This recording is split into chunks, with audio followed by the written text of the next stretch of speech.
Bonjour à tous, ravi de vous retrouver pour un nouvel épisode ésotérique, paranormal, avec un petit côté effrayant mais sans plus. Connaissez-vous cette histoire récente où une femme a été sauvée par un fantôme? Nous sommes le 4 novembre 2020 à Fort Collins, au Colorado. Elish Poe, une institutrice de 25 ans, a été poignardée à 16 reprises par son ex-petit ami, Jonathan Crossley. Ils s'étaient rencontrés pour la première fois 2 ans auparavant, alors qu'ils travaillaient tous les deux dans un camp d'été pour enfants. Au début, leur relation était légère et amusante, mais elle avait rapidement pris une tournure quelque peu effrayante. Jonathan aurait voulu qu'Elish s'engage, mais elle ne se sentait pas prête. Pourtant, elle s'était montrée claire, et ça depuis le début. Elle le considérait en fait comme un amour de vacances et rien de plus. Au fil du temps, il s'était mis à lui crier dessus, pour tout et pour rien. Elle lui avait annoncé leur rupture, mais il avait fait semblant de ne pas comprendre. Il refusait en fait d'accepter la fin de leur relation. Il se présentait constamment chez elle, avec du chocolat, des fleurs, et lui laissait des messages d'amour sur son téléphone portable. Après l'avoir harcelé pendant quelques mois, il avait fini par abandonner. En tout cas, semblait-il. Elle pensait l'affaire réglée quand le 3 novembre 2020, elle a reçu un texto parlant de réconciliation. Elle ne savait pas qu'à ce moment-là, il se trouvait déjà chez elle. 26 heures auparavant, il était rentré dans sa maison par une fenêtre du rez-de-chaussée. Depuis, il l'attendait, dissimulé dans le vide sanitaire, avec un sac à dos rempli de collations, d'eau et de livres. Je suis rentré du travail et j'ai réalisé que la porte du sous-sol était ouverte, avait déclaré Eilish. J'ai trouvé ça bizarre, mais sans plus. J'ai fermé la porte et je n'y ai plus pensé. Après s'être changée pour la nuit, elle est allée voir son lapin de compagnie, Boomer, au sous-sol. Alors qu'elle descendait l'escalier, elle a entendu un bruit dans son dos. Elle s'est retournée et elle a vu Jonathan Crossley foncer sur elle. Il ne disait rien et son visage ne montrait aucune expression. Il a tenté de l'étrangler, mais elle a riposté en le frappant avec ses coudes et ses genoux. Ensuite, il m'a poussé en bas des escaliers et mon dos a violemment heurté le sol. Il m'a attrapé par la nuque et m'a cogné la tête contre un mur 5 ou 6 fois.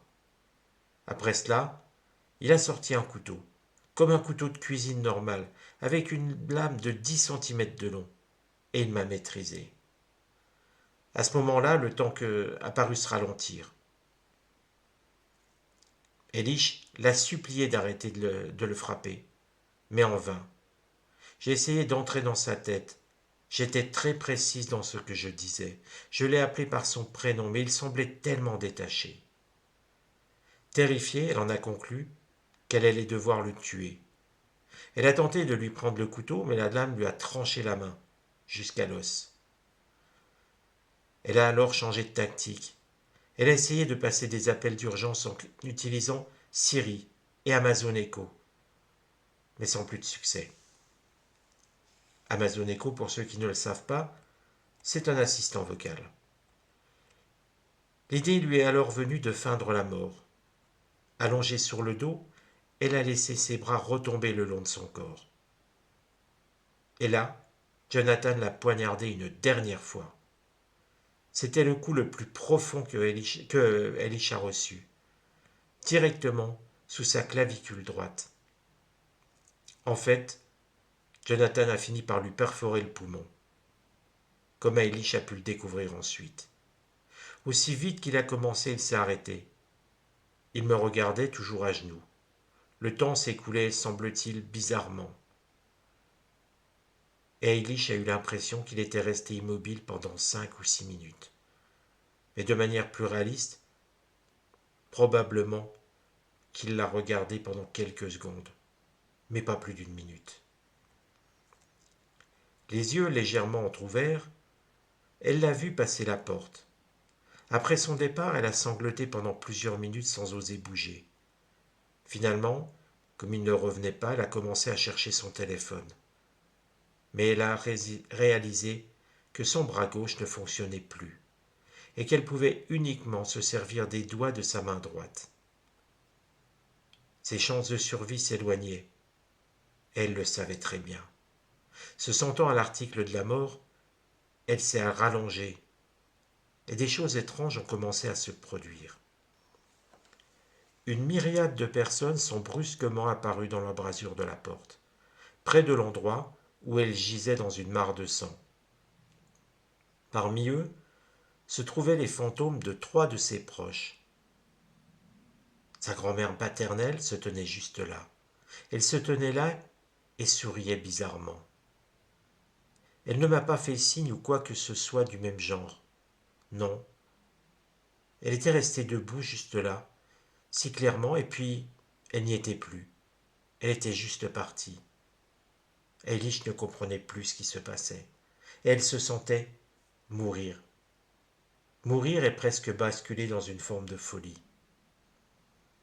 Sa grand-mère venait tout juste de disparaître quand elle a remarqué la présence de sa meilleure amie du lycée, Vicky.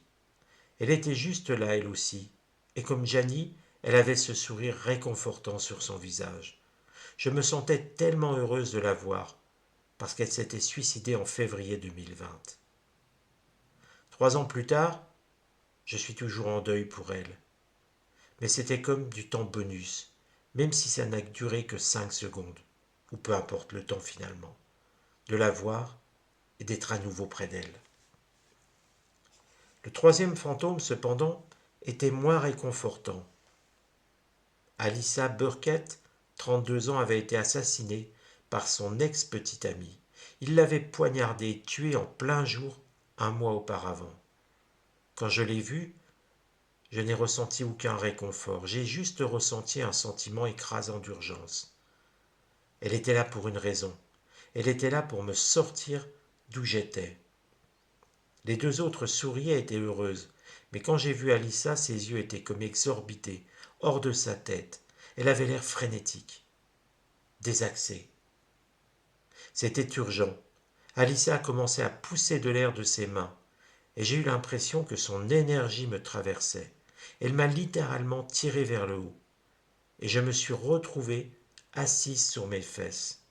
J'ai réussi à attraper mon téléphone et j'ai essayé de taper le numéro des urgences.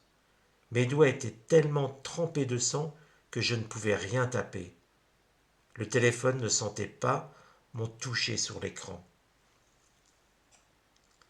Elle s'est alors souvenue comment déclencher l'option SOS d'urgence en appuyant sur les boutons de volume et de verrouillage en même temps. Cependant, comme elle n'arrivait pas à faire glisser le curseur en raison du sang sur ses mains, elle a dû se servir de son nez. Quand elle a finalement entendu la sonnerie, elle était tellement soulagée qu'elle s'est laissée glisser sur le sol. Quelques heures plus tard, Jonathan s'est suicidé en sautant d'une falaise. Eilish a survécu à l'attaque, mais elle a dû subir une dizaine d'interventions chirurgicales. Quelques mois plus tard, elle a commencé à voir des shadow people, des personnages fantômes, des silhouettes sombres. Au début, Eilish les apercevait du coin de l'œil. Ensuite, ça a changé. Elle les voyait devant elle, aussi clairement que possible, mais pas aussi clairement que des personnes statiques, des vraies personnes. Toujours des silhouettes humanoïdes, mais ça restait des silhouettes. Eilish les a vues probablement entre 50 et 100 fois, très fréquemment. Elles ne l'ont jamais approché, sauf à un moment précis. À la seconde où je m'aperçois de leur présence, dit-elle, ou quand je commence à m'avancer vers elles. Elles partent, tout simplement. Eilish continue, en précisant qu'elle pense qu'elle a failli passer à côté de l'autre côté. En fait, elle se demande si elle voit ces personnes disparues, ces fantômes, parce qu'elle aussi a frôlé la mort. Peut-être que ces shadow people sont des gens qui traversent le passage entre deux mondes. Ils sont au milieu de quelque part. C'est peut-être pourquoi Eilish peut les voir. Son expérience l'a emmené à croire en une vie après la mort, sous une forme ou une autre. Elle s'était toujours montrée ouverte d'esprit en tout cas, et ouverte à l'idée de quelque chose de paranormal ou de quelque chose après la mort. Mais à présent, elle se trouve encore plus ouverte, peut-être plus ouverte d'esprit que jamais. Eilish n'a certainement pas compris sur le moment, mais à présent elle pense que voir deux de ses personnes préférées dans le monde des disparus, lui a permis de sauver sa vie. Et ça lui a ouvert les yeux, fait sentir que les gens et les âmes sont là pour nous, d'une manière que nous ne comprenons pas. Avec le temps, les Shadow People se sont fait plus rares, mais ils continuent néanmoins à les voir. Elle a récemment évoqué ses expériences paranormales dans une série de 5 épisodes du podcast Overlord, animé par Jack Warner. À cette occasion, elle a rapporté que les gens exprimaient de nombreuses opinions sur ce qu'elle a vu, mais qu'en réalité, ils n'étaient pas là, et ils ne savent pas. Voilà, un récit tout à fait étonnant. Comment finalement des personnes qui ont disparu, présentes sous une forme ou une autre, ont pu sauver Eilish. Et vous, qu'en pensez-vous? Pour ceux qui ont un témoignage à apporter, et pour les autres, n'hésitez pas à mettre en commentaire vos expériences ou ce que l'on vous a rapporté. Je vous dis à bientôt, prenez soin de vous, et on se retrouve très bientôt pour un nouveau récit paranormal.